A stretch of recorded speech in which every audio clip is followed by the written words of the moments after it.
The room went quiet in the way that rooms only go quiet when something has shifted and everyone knows it, but no one is ready to say so. Sue.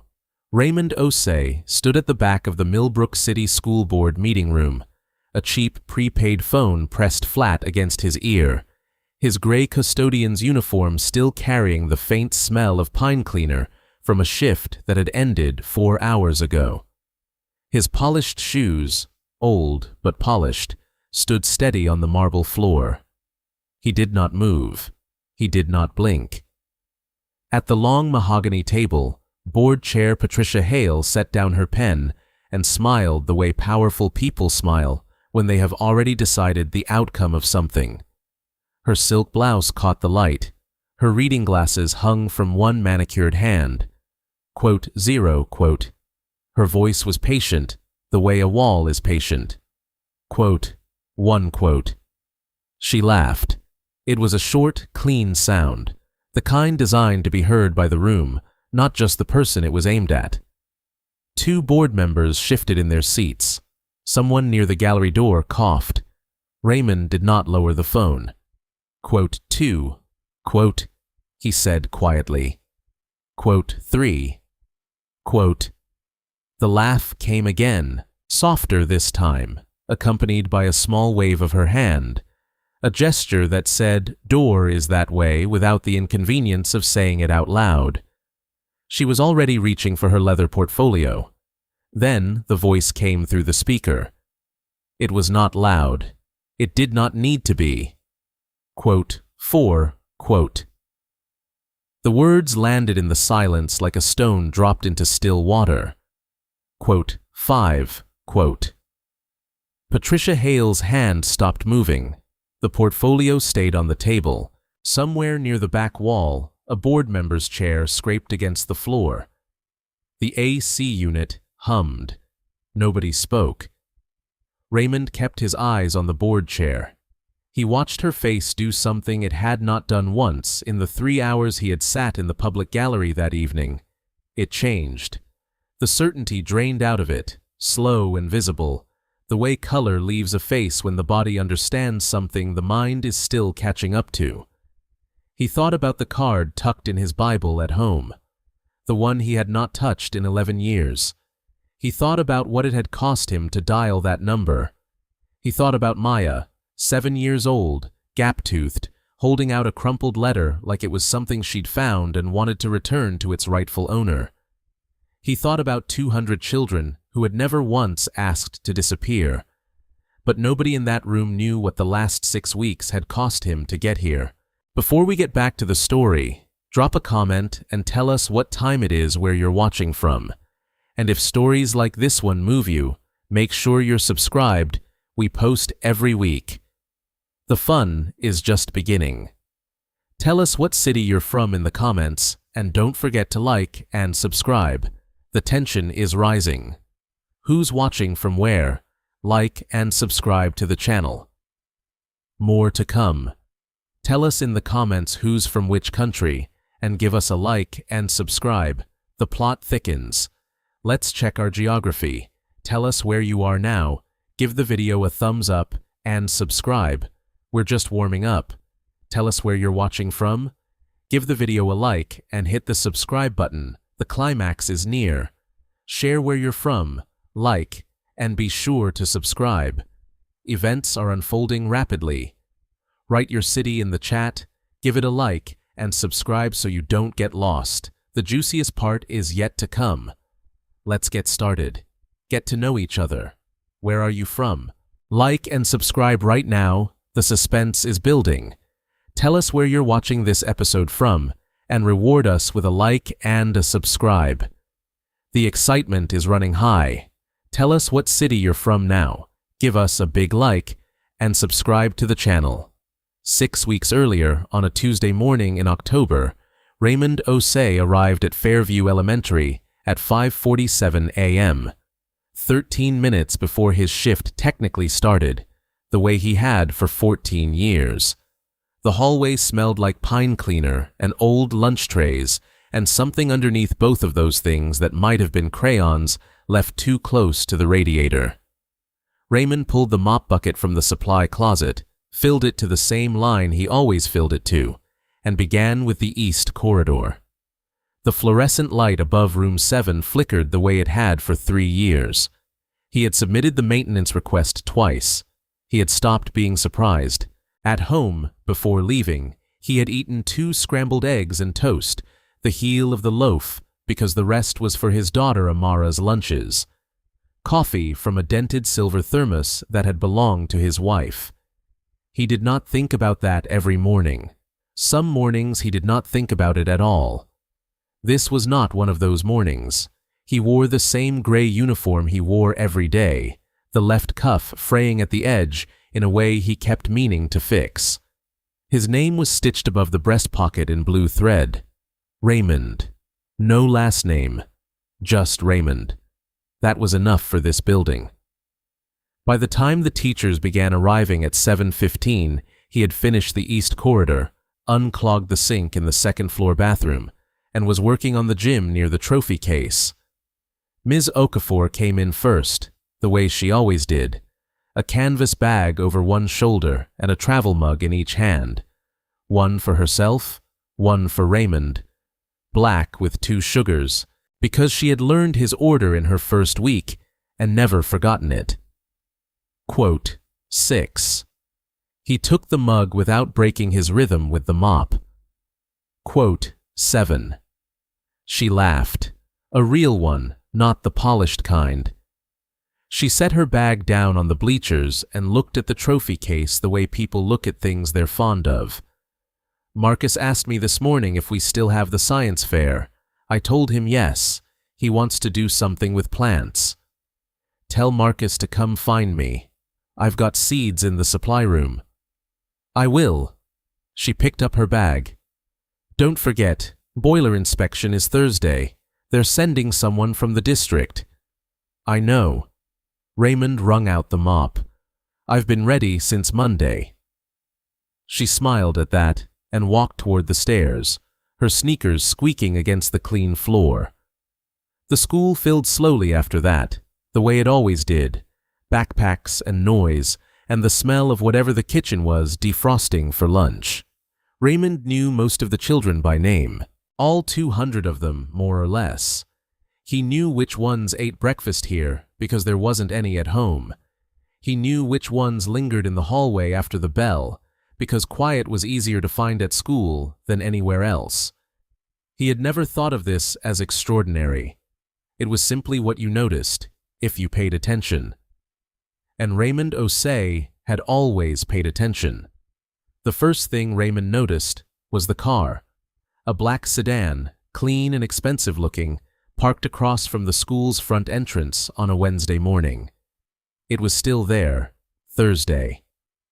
Both mornings, no one got out. The windows were tinted just enough that Raymond couldn't see inside, but he could see the exhaust curling in the cold air, the engine running, patient, like something waiting to be decided. He mentioned it to no one.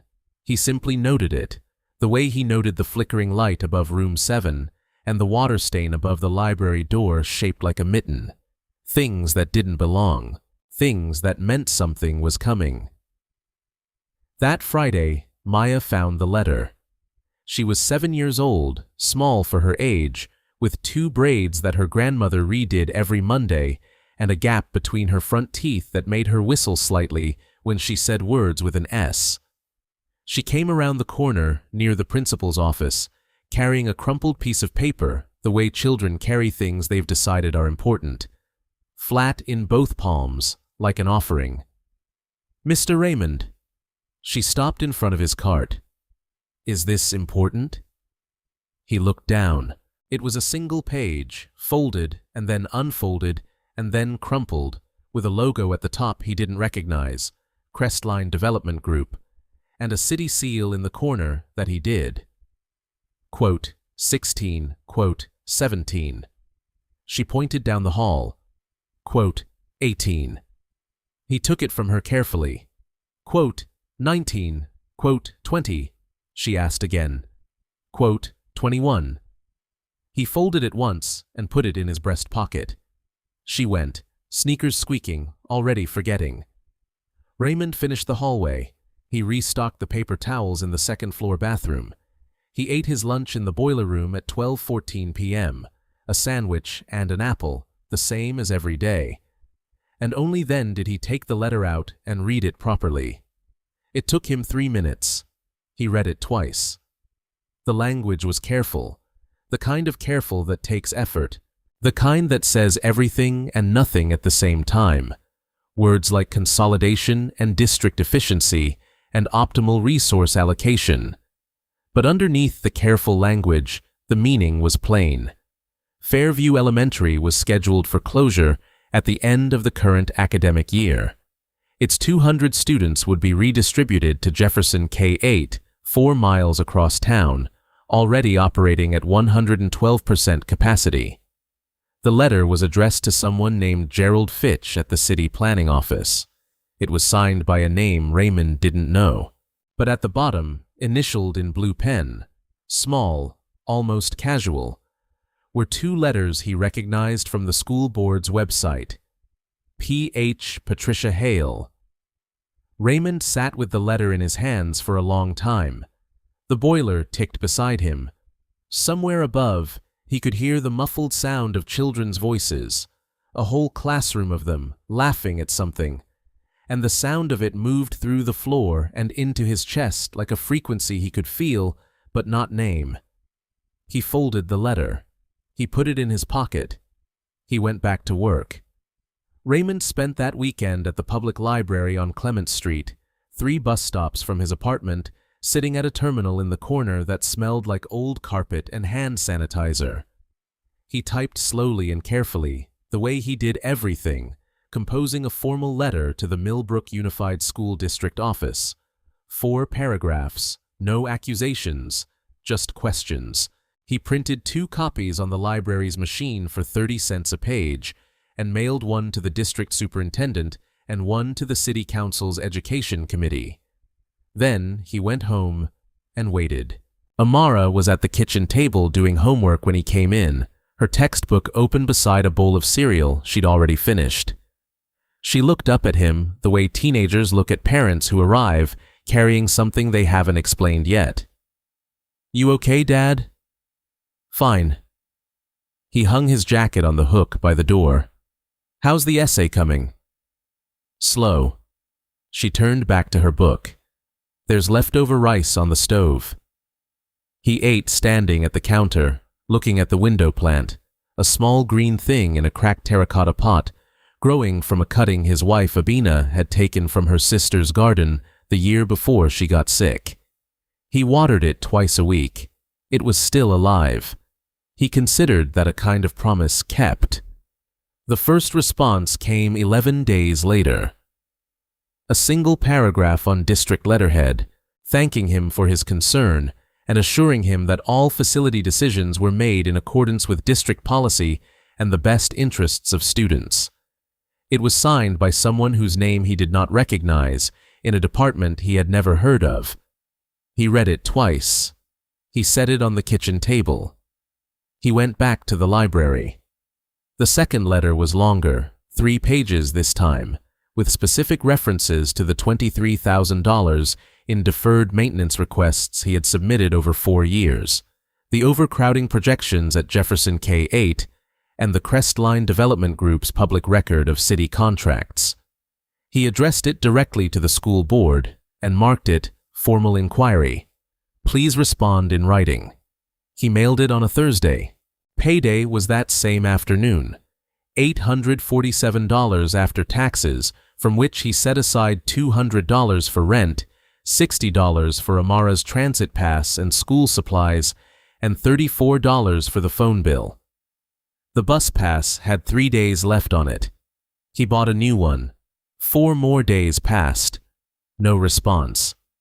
He went to the district office in person on a Tuesday morning before his shift, wearing his good shirt, a dark green button-down he saved for occasions that required him to be taken seriously. The receptionist at the front desk had kind eyes and a practiced smile. Raymond said. Her pen hovered over a notepad. She wrote it down, or appeared to. Quote 33. Quote 34. A small pause. The pen stopped moving. Quote 35. He thanked her. He left.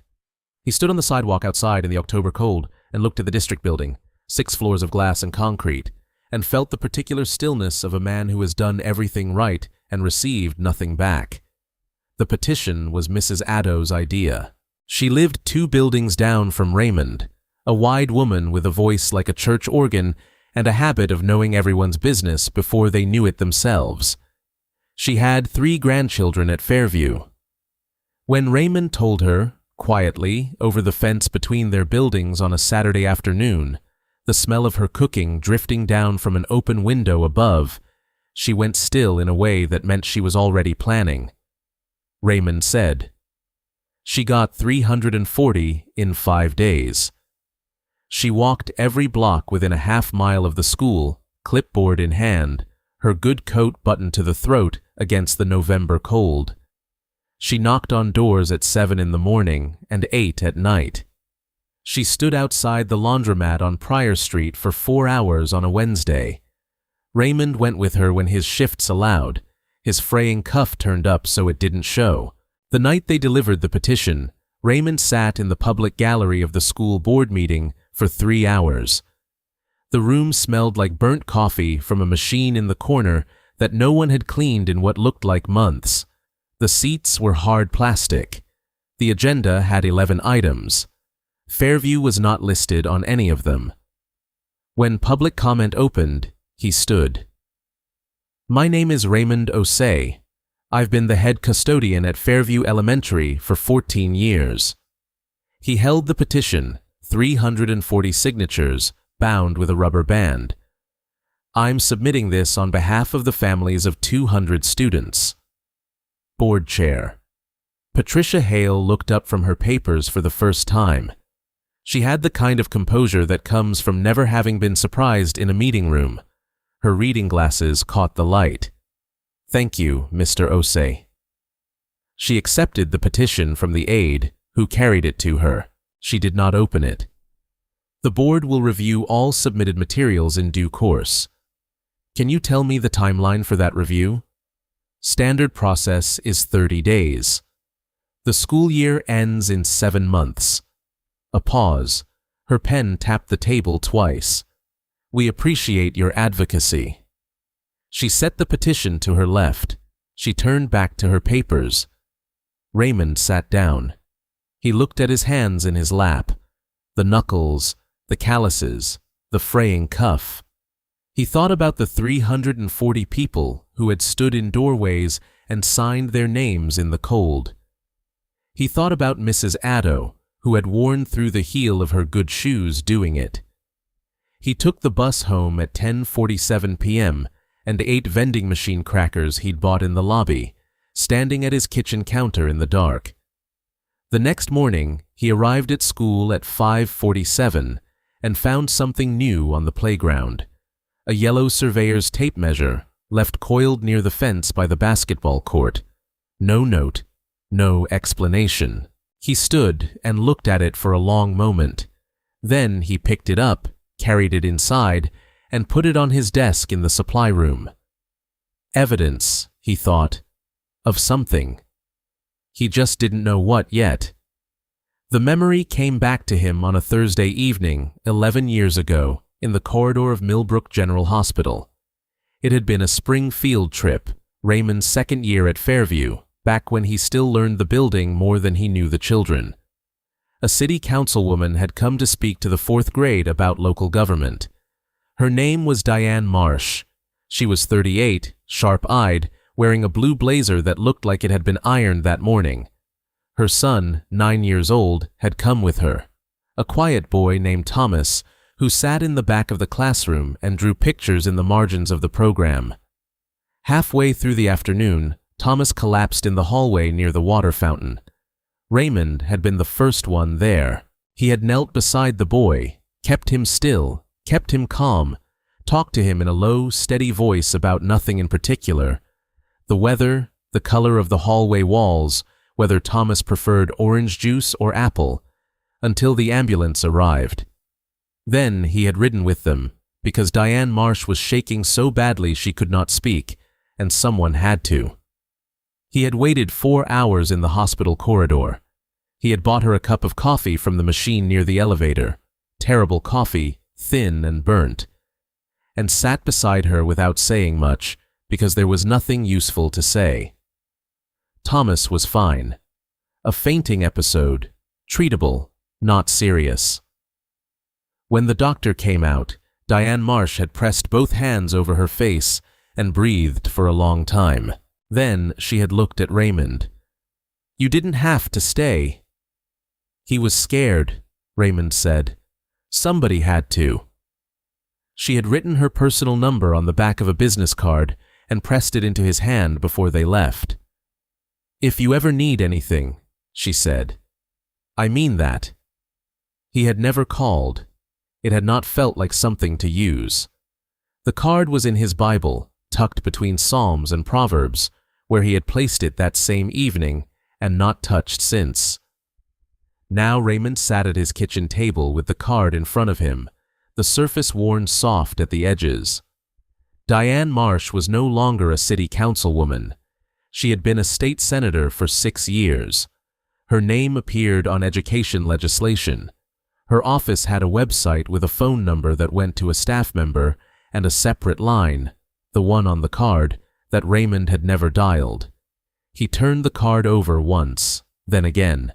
Amara appeared in the doorway in her socks, hair wrapped for bed, squinting at the kitchen light. "Dad, it's almost midnight." "I know." She looked at the card on the table. She didn't ask. She had her mother's instinct for when questions weren't the right tool. Quote, 55. Quote, she said. Quote, 56. Quote, he said. She padded back down the hall.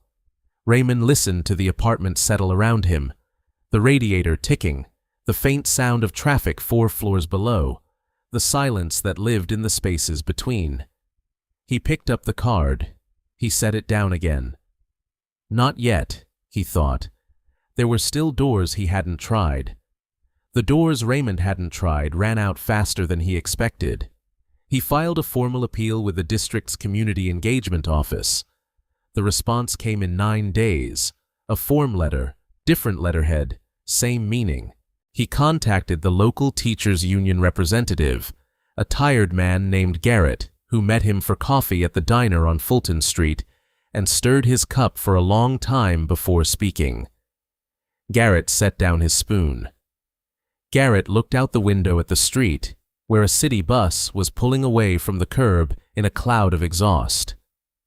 Raymond drove back to school in the November cold and found Ms. Okafor in the teacher's lounge, standing at the printer. She closed the document on the screen when she heard him come in, but not before he saw the header. It was a resume, her name at the top, updated last week. She turned around. Her expression was not guilty, just tired and honest. "Raymond, you don't have to explain." "I have 2 kids," she said. "I can't wait and see." He nodded. He understood. He poured himself a cup of coffee from the pot on the counter, burnt, hours old, and drank it standing by the window because there was nothing else to do with his hands. That afternoon, Maya found him in the East Corridor. She was carrying a drawing, crayon on construction paper, the green kind, slightly crumpled at one corner. She held it up without preamble, the way children present things they are proud of. "I drew our class," she said. "That's Ms. Okafor, that's Destiny Ann Jerome, and that's you, Mr. Raymond." She pointed to a tall figure in gray near the door, holding what appeared to be a mop. "I made you bigger than everyone else because you're the tallest." Raymond looked at the drawing for a moment. 23 small figures in a row. A building behind them with windows and a door. The sun in the corner, yellow and specific. "This is very good, Maya. You can keep it." She was already turning to go. Then she stopped. "Mr. Raymond, if they close the school, where will I go? I don't know anybody at that other place." He looked at her, 7 years old, gap-toothed, her braids slightly uneven on the left side where her grandmother's hands had been tired that morning. Underscore underscore. Quote underscore 73 underscore underscore. She studied his face the way children do when they're deciding whether to believe something. Then she nodded once, satisfied, and ran back down the hallway, sneakers squeaking against the clean floor. Raymond looked at the drawing in his hands. 23 children and one tall man in gray. A building with windows. A sun in the corner. He folded it carefully and put it in his breast pocket next to where the letter had been. That evening, he went home and opened his Bible. The card was still there. The school board had scheduled one final public session before the winter recess. Raymond found out through Mrs. Addo, who had found out through her cousin who worked in the district's records office.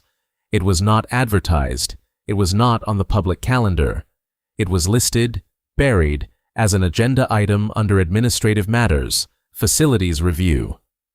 That was the night before, at 9 p.m., standing in his kitchen in his undershirt, his good green shirt hanging on the back of the chair, freshly ironed. He had laid out everything on the table. The original letter Maya had found. The 4 unanswered emails, printed. The 2 form letter responses from the district. The surveyor's tape, which he had photographed and documented. The petition, 340 names, for which he had received no written response of any kind in 22 days. He looked at all of it for a long time. Then he looked at the card. Amara came out of the hallway in her pajamas, rubbing her eyes. She stopped when she saw the table. "Dad, what is all this?" "Documentation." She came closer and looked at the papers without touching them. "Is this about the school?" "Yes." She was quiet for a moment. Then, "What are you going to do?" "I'm going to the meeting tomorrow." He picked up the card, set it down. "And I think I need to make a call tonight." Amara looked at the card. She looked at him. "Who is it?" "Someone who helped me once." Or, "Someone I helped. A long time ago." "And you've never called her?" "No." "Why not?" Raymond was quiet. The radiator ticked. Outside, a car moved slowly down the street, its headlights sweeping across the ceiling. "Because it felt like something you save," he said finally, "for when it matters enough." Amara looked at him for a long moment, the same look her mother used to give him, patient and clear-eyed. Then she went back down the hallway without another word. She understood. Raymond sat down. He picked up the cheap prepaid phone he had bought 3 weeks ago for $11 at the pharmacy on the corner.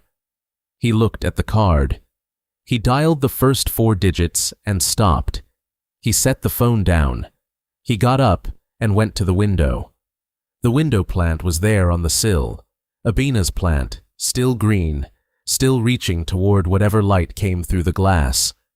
He stood beside it for a while. He thought about Maya's drawing, folded in his breast pocket. 23 children. 1 tall man in gray. A building with windows. He thought about 200 families who had signed their names in the cold and been thanked with silence. He went back to the table. He sat down. He picked up the phone. He dialed all 11 digits this time. He did not stop. It rang twice. "Senator Marsh, it's Raymond Osei." His voice was steady. "I'm sorry to call so late. I don't know if you remember me." The voice on the other end was warm and immediate. "Raymond, of course I remember you." A brief pause. "Tell me what's happening."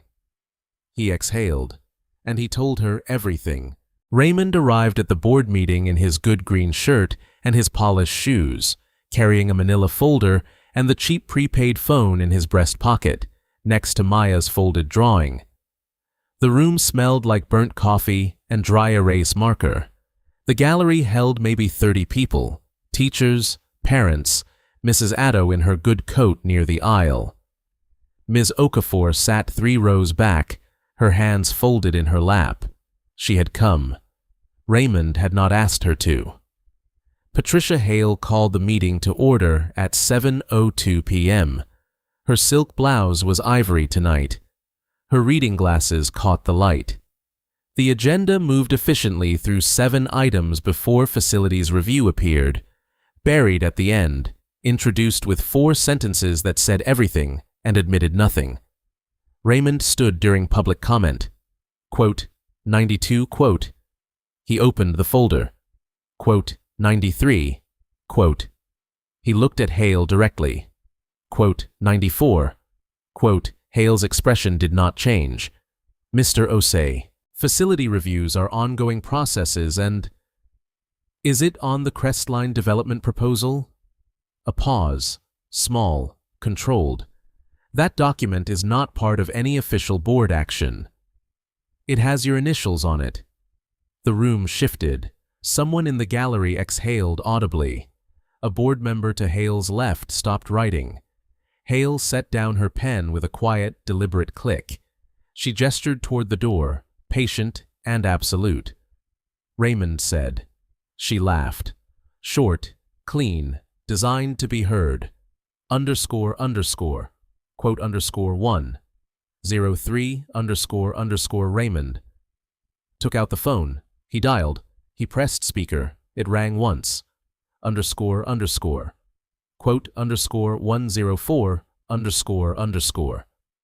The voice came through clear and calm, filling the quiet room the way a single note fills a concert hall. Underscore, underscore, quote, underscore 105, underscore, underscore. Everything stopped. Hale's hand was still raised toward the door. It stayed there, suspended, like she had forgotten how to lower it. The board member to her left put down his pen. The aide near the projector took a step backward. Senator Marsh has been reviewing the Crestline proposal for the past 18 hours, Raymond said quietly, along with the correspondence between the developer and this board that was not disclosed in any public record. Hale lowered her hand. Slowly. Her face did something Raymond had not seen it do once in 6 weeks of closed doors and polished dismissals. It opened, just slightly, just enough. She looked at him, really looked, the way she had not once managed in 3 hours of a previous meeting. And for the first time, Raymond saw something behind the composure. Not malice. Something smaller and more human than that. Something that looked, unexpectedly, like recognition. Mr. Osei, she said. Her voice had lost its finish. Perhaps we should continue this conversation. The investigation took 11 days. Senator Marsh's office released a formal statement on a Thursday morning, and by Friday, the story had moved beyond Millbrook entirely. The Crestline development proposal was suspended pending review. The undisclosed correspondence between the developer and 2 board members became part of a public record inquiry. Patricia Hale submitted her resignation 6 weeks later, not with defiance, but quietly in a single paragraph that acknowledged, in careful language, that certain processes had not been transparent.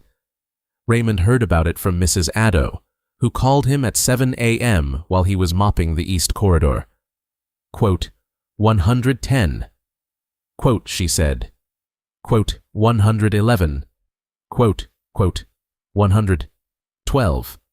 Quote, 113. Quote. Her voice caught slightly. Quote, 114.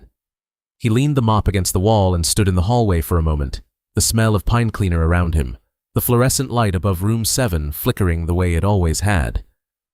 Quote, 115. He said.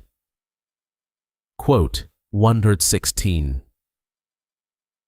6 months later, Fairview Elementary received $1.2 million in emergency infrastructure funding, the first significant investment the building had seen in over a decade.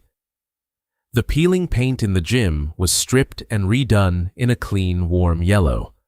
The water stain above the library door, the one shaped like a mitten, was finally sealed.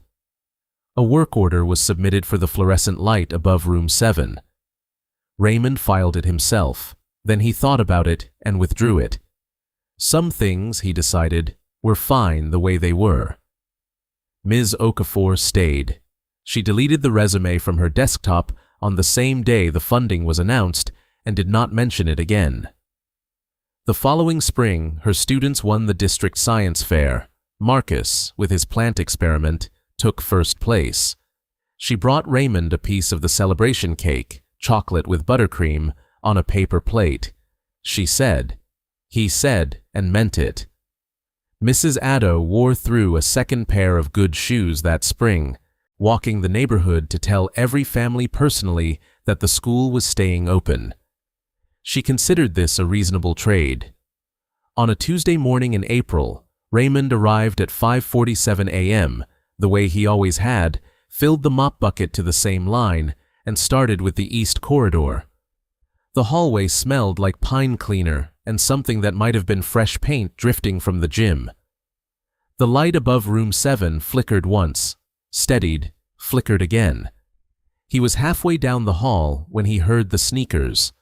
Maya came around the corner at full speed, backpack bouncing, braids flying, and stopped just short of the wet floor with the particular precision of a child who has been corrected about this many times. She was beaming, gap-toothed, slightly out of breath.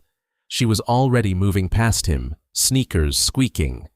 Then she stopped and turned back, the way she always did when she had one more thing. She looked at him for a moment, just looked, the way children look at things they trust completely. Quote 122 she said. Then she was gone, around the corner, sneakers squeaking down the hall. Raymond stood with his mop in the flickering light and smiled. Some doors, he thought, are worth every knock it takes to open them. If you were Raymond, if you had tried every proper door and been turned away from every one, would you have made that call? Tell us in the comments. And if this story stayed with you, please like and subscribe.